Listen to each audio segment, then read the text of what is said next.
తిరుమల అరసవల్లిలో రథసప్తమి వేడుకలు ఘనంగా ప్రారంభమయ్యాయి. తిరుమల అరసవల్లి ఆలయాలకు భక్తులు పోటెత్తారు. తిరుమలలో సూర్యప్రభ వాహనంపై తిరుమాడ వీధుల్లో అయ్యప్ప స్వామిని ఊరేగించనున్నారు.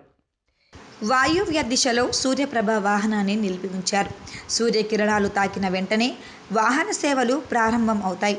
శ్రీకాకుళం జిల్లాలోని అరసవల్లి సూర్యనారాయణ స్వామి దేవాలయంలో జరుగుతున్న వేడుకల్లో కేంద్ర మంత్రి రామ్మోహన్ నాయుడు, ఎమ్మెల్యేలు రమణమూర్తి, గోవిందరావు, గౌతు శ్రీష పాల్గొన్నారు. ఉదయం 7 గంటల నుంచి సాయంత్రం 4 గంటల వరకు స్వామివారి నిజరూప దర్శనం భక్తులకు కల్పించనున్నారు. ఆదిత్యుడి దర్శనం కోసం సోమవారం రాత్రి నుంచే ఆలయానికి భక్తులు తరలివచ్చారు.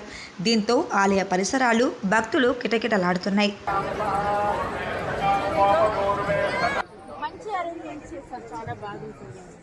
చాలా బాగుందండి. లోపల అసలు ఎంత బాగుంది. చాలా మంచిగా దర్శనం అయిందండి. చాలా బాగుంది. ఒకప్పటికంటే ఇప్పటికి చాలా బాగుందండి. హైదరాబాద్